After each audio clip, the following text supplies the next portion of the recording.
On sait qu'en chambre d'appel, il y a de l'intox. Là, ce sont des non-voyants, donc du coup, ils vont plus s'intimider par des bruits, des sons, ils vont taper des pieds, ils vont taper des cuisses. Je suis en para-athlétisme sur le sprint du 100 au 400 mètres. Je suis non-voyant et donc de ce fait, je cours guidé. Alors ma discipline, c'est le 400 mètres et moi, j'accompagne Timothée Adolphe depuis 2017. Ma petite routine, c'est comment je vais préparer mon sac, voir si j'ai rien oublié, les lunettes, les patchs, le dossard, la combi, les pointes. J'ai une pierre de protection, c'est tout con, c'est ma mère qui m'a donné ça. Et c'est en permanence dans mon sac. Ce serait une pierre de protection pour m'éviter des blessures. Depuis que je l'ai, je me suis beaucoup blessé. Le jour de la compétition, je fais beaucoup de visualisation avec Timothée. On essaye de jauger, de voir si notre adversaire est stressé, pour voir si on peut prendre un petit peu la main. Ça m'est déjà arrivé de dire à Timothée, écoute là, les adversaires là, ils sont en train de trembler, c'est bon. Là, nous on est sereins, ils sont en train de trembler, ils ont peur, vas-y. Sois à l'aise et ça va le faire. Sur l'échauffement, je suis quelqu'un qui n'aime pas du tout, j'allais dire, j'aime pas courir, ce serait marrant de dire ça. Non, j'aime pas être dans le speed en fait, j'aime pas ajouter du stress au stress. Visualiser la course idéale, je visualise aussi en fonction du couloir qu'on a, de la tactique qu'on a évoquée, s'il y a un petit peu de pression quoi.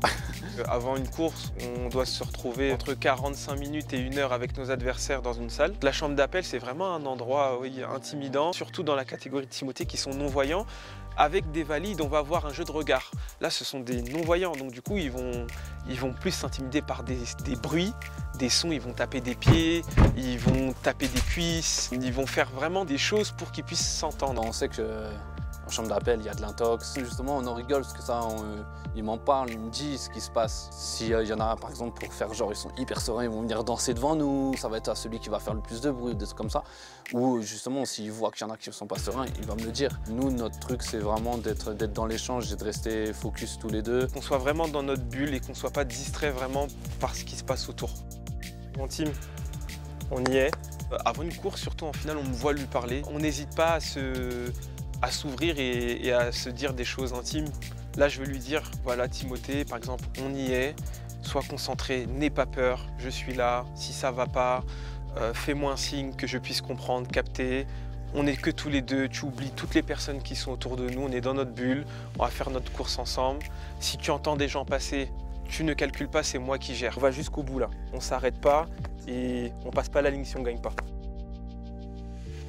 Donc nous aussi, en tant que guide, depuis le terrain d'échauffement, la compétition a commencé, elle continue en chambre d'appel et elle se clôture au moment de la course. Moi, je suis là, je fais ce que j'ai à faire, on fait ce qu'on a à faire. Et si tu veux être le meilleur, en fait, oui, tu te bats contre les autres, mais tu te bats aussi contre toi-même et contre le chrono. En vrai, mon premier adversaire, c'est nous-mêmes.